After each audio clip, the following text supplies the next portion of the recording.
this time we'll get this show on the road. I want to introduce John Pinter to the stage.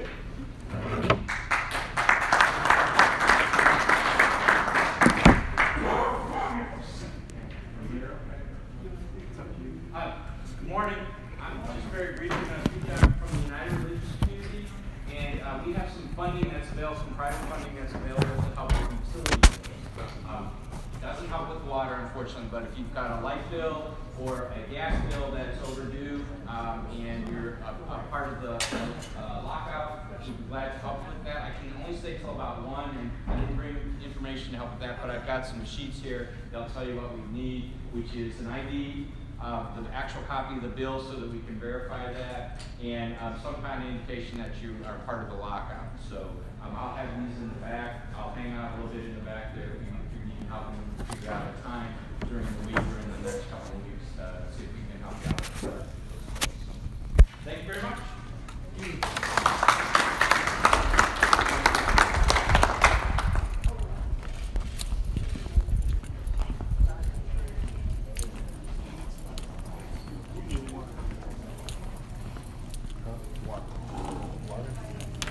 No, I need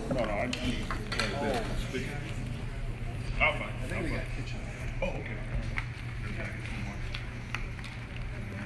Let me see your bottle. You need something to eat? Hey, you got a 9, 7? This stands up on the side, like an easel. I don't know if it'll be too much stuff.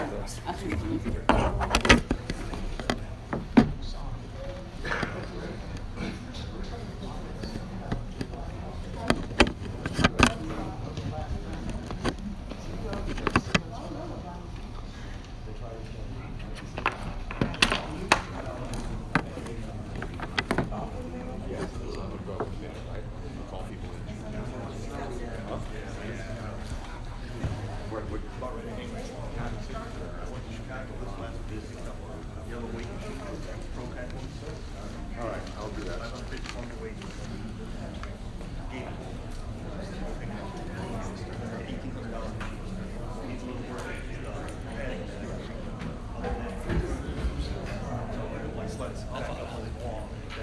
Good morning, everybody.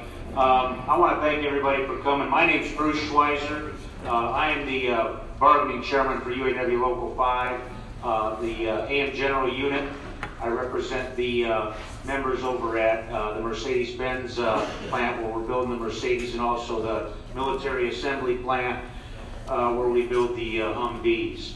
I just wanted to say a couple quick words. I'm not trying to step on anybody's toes here. I want to express the support, and I don't know if you realize it or not, that you have from UAW Local 5. Local 5 and Local 9 for many, many, many years. If you look at these walls, we've got a huge bond with the UAW here in South Bend. You know, Local 9 in their first sit-down strike. I know Flint gets a lot of credit, and I've always got to correct people that the true first sit-down strike was right here in South Bend, Indiana, by the mill right here in Local 9. So they led the way. They kind of led the way in the you know, don't let them throw you out. Sit down inside and let's negotiate from within. So I think that's important. I think that as many of the members know or don't know, that Local 5 and our members have been supportive at Christmas time, has taken up collections and trying to do things for the membership here. If I know Todd has been in constant contact with Joe over here, and I want to thank the members all for being so strong out there on the assembly, or on the pickup line. Or it's not really a pickup line; it's a lockout. So I get that. I make that distinction all the time. It's not a picket line, it's a lockout. The members don't want to be there. The company is forcing them to be there.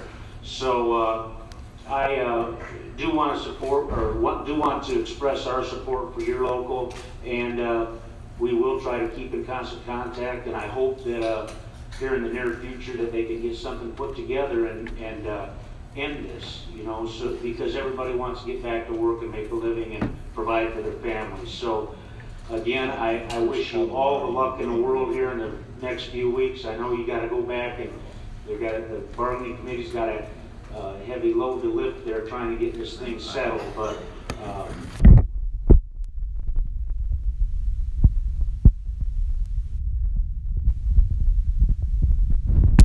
work things out in your favor and not in theirs. So thank you all.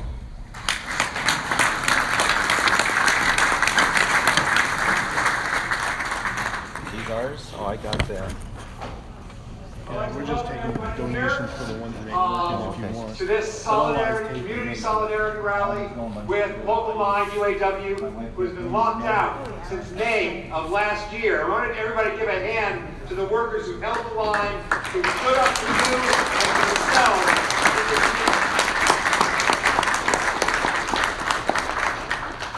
So, I want to talk a little bit to start off. A little bit to welcome people here, to thank the sponsors who helped put this together, and especially to welcome the Solidarity Caravan of United Auto Workers members from Detroit, who for the second time since this lockout has started are bringing down material aid and solidarity from Detroit to the UAW members here. If there are people from the caravan here, please stand up. Let's give them a hand, people.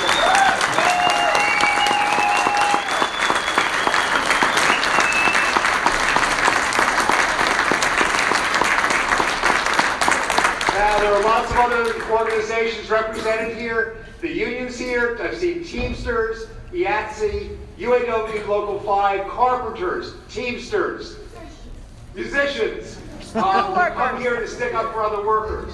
Community organizations, Jobs with Justice, the Michiana Coalition for Peace and Justice, the Women's Studies Department at Indiana University South Bend, who will be speaking, Chair's going to be speaking later. So I want people from Local 9 to know, let our sisters and brothers know that we, the community of South Bend, are with you. We don't believe that Honeywell should have the right to determine how you live without a contract.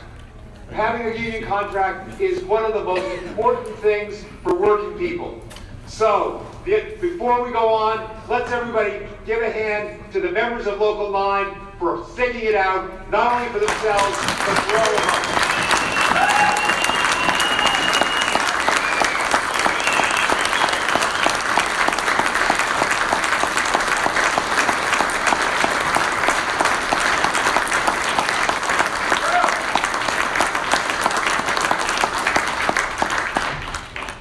So, today I'm going to talk a little bit more about the historical context later, but we're going to start today with David James, South Bend's own Pete Seeger, who's been at every picket line that I've been at since I moved here, and he's going to sing a new song written for this struggle. David? You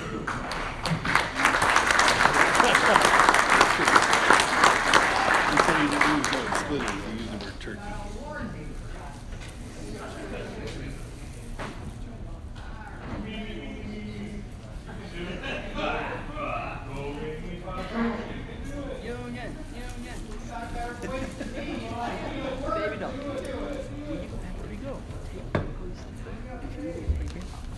Oh, is that what your banjo case? If you need to check it, we check it. Say what? Surface.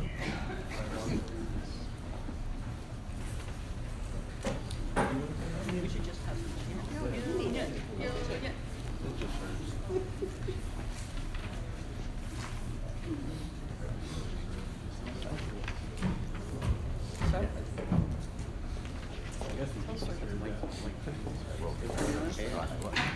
Good job.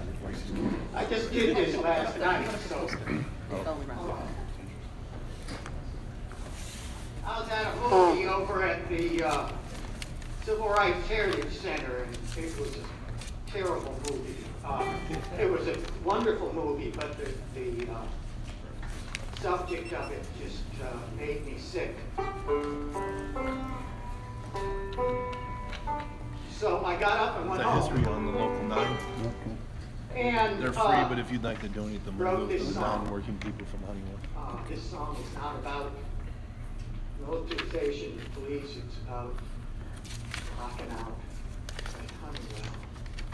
And you know, when you have a master's degree from a fine institution like IU South Bend, you end up trying all the highfalutin words you can. So I tried a whole bunch of highfalutin words, and the song didn't work. So I retreated to my liquor cabinet, where I have a fifth of Jameson's and a six-pack of Two-Hearted Ale. That's the stuff with extra alcohol in it. And had a good slug of both of them, and the words began to flow. I was trying to come up with a characterization of the management at Honeywell. And when I got done running through the thesaurus and all the highfalutin words, I came upon one that fit, and the song just wrote itself. It was turkeys.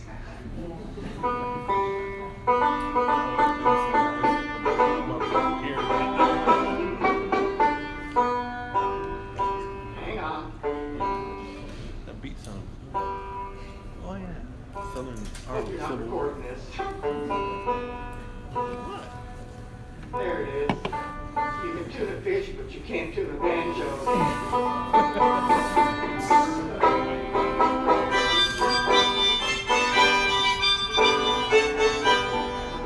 Well, now if you're working on the Honeywell line and the bosses say it's give back time, tell them you'll take a cut pay. When it rains up on a sunny day, turkey with a NAFTA treaty, turkey with a plant in China.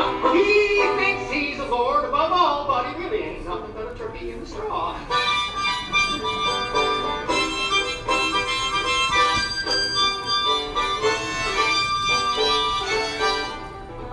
Well, they say that they're broke and they're only getting by, and the healthcare costs are going sky high. And the foreman says you're working too slow, productivity's way too low. Turkey from the front office, turkey with a stopwatch.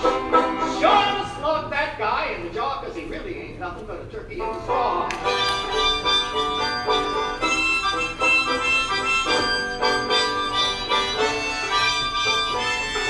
Well, you sit out the picket line around the building all day long. You don't stand still, and you hit them the hardest where they're the softest. You pick it around their big home office.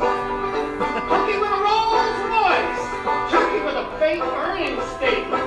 He thinks he's a lord above all, but he really ain't nothing but a turkey in the straw.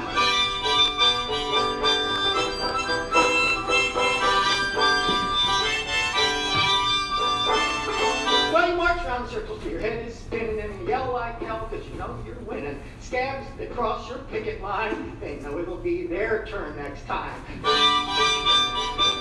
Turkey with a billy club, turkey with a back to work movement. They shouted Reds till the lungs was raw, but all I heard was turkey in the straw.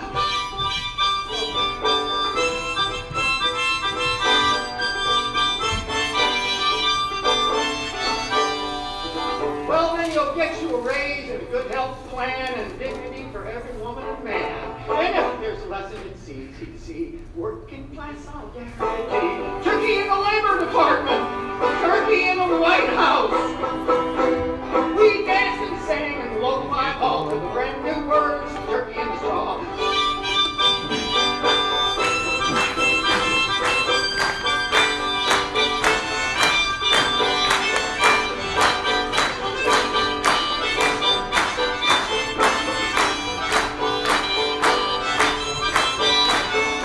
Turkey in the Labor Department,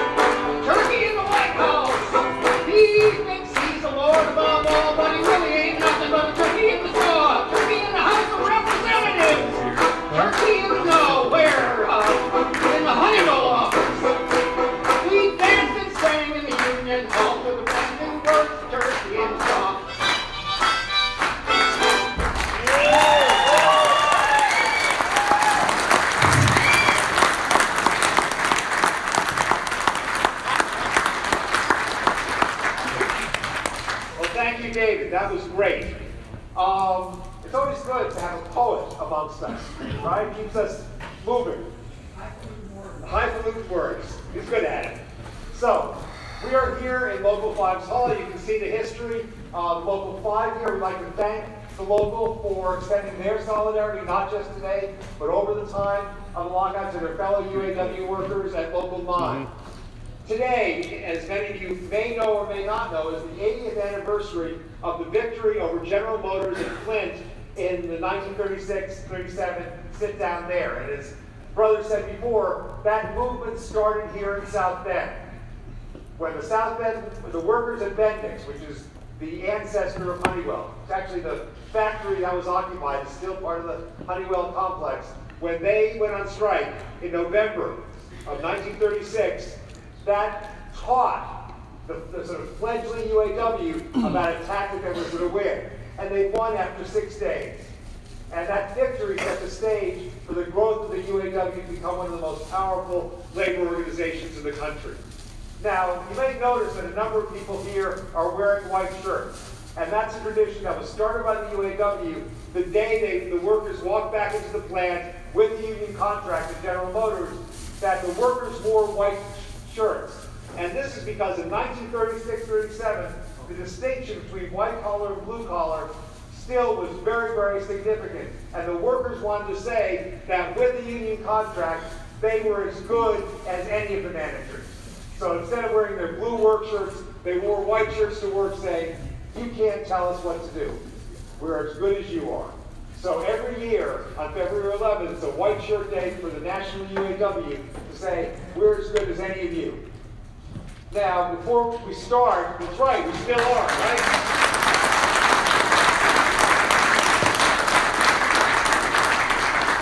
Now, feelings of solidarity are all well and good, but one of the things that we have to recognize is the workers in Local 9 have been out of work for 9 months.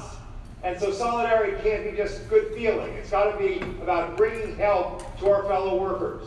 So I want to mention a couple of fundraising things. First, the local is running a raffle. You can see the brother over here. It's $1 for one ticket. Is that what it is? Yeah, 6 for 5. 6 for 5. Okay, and there's a special poster designed for this rally. You can see it right here. We're selling it for $5 a piece, with the money going into the treasury for the local to help out. So, and of course, the caravan brought material aid. Now, I just want to remind you, this isn't charity. This is not feeling bad for people who are less than you. This is solidarity. This is about, we stick up for our sisters and brothers, and because we know they'll stick up for us. So, it's really important that we not only show our feelings and our support, but we show it with saying, we know you guys are having a hard time. We want to be there for you. We have your back. Should be the slogan of the labor movement, right? We have your back. So remember, give as much as you can, participate in the fundraising activities. There'll be a pitch later on to just give direct cash. So I'd like you to support that. So let me just talk a little bit about the background. Bendix factory, which is now Honeywell, was one of the largest factories in South Bend during the 30s. It was second only to Studebaker, whose workers had organized Local 5. And that's the hall we're gathering in. With the workers in the 2 most important industries in South Bend, both in unions, it changed life not only for the workers, but for everybody in town. To the extent that South Bend was a decent place for working people, it was because of the victories by the UAW and other unions during this period that made the standard for life for working people better. So this is not just about them, this is about what they've done for all of us. Now, we know these institutions are not perfect, right? There's still rampant racial discrimination in South Bend, both in the shops and housing, education, public accommodation. But it is also true that these unions created a context within those democratic struggles off the shop floor could be waged. For example, the workers who created the struggle for better housing and desegregated housing in South Bend, detailed in a new book called The Better Homes of South Bend, were union members from Local 5 who took their union ideas, their union consciousness from the shop floor into battles in the local community. So it's not simply that unions, and you'll hear this a lot now, unions are just sticking up for themselves. Unions have never just stuck up for themselves. They always were about sticking up for all people. Not perfectly, not the best way possible all the time, but there's no other institution in American society that doesn't like unions. And that's why people like me, who are not working on the line, need to support workers when they're facing the kind of onslaught from corporations like Honeywell. I particularly, I want to mention the caravan. They're all the support from the community, from the other unions who are here. It's very, very important for all of us to show up when workers are attacked. Because when they pick on one local, corporations are very powerful. Honeywell's an international corporation. What are a couple of hundred working people in South Bend going to do? Right? But when those couple of hundred working people are joined by their community and by workers in other cities, we can take on the corporations. And there's no point in recent history that is better to show this. Solidarity is a requirement. Maybe at some point it was a nice thing. It's good to show up for other people. It's not nice anymore. It's absolutely necessary. This is the period where the most targeted attack on labor in the last 60 years. Thought Reagan was bad, this is worse. They are overturning the basic structures that guaranteed collective bargaining in the United States that were set up in the 1930s. They have chosen a Secretary of Labor whose job is to represent the interests of labor in the federal government, a man who thinks that wages are too high and unions are too powerful, and who himself is a defender of a low minimum wage. That's the person who's supposed to protect us in the White House now. I don't know a single working person in this country who thinks that wages are too high. The only people who have ever thought that wages are too high are the employers. And they do everything in their power to make sure that wages go down. And in this country, they've been successful. Wages have been stagnant or going down for the last 30 years. And we have to stick together and fight for all of us. So, I'd like to bring up now Scott Holderson. Is he here? Right here. Speak.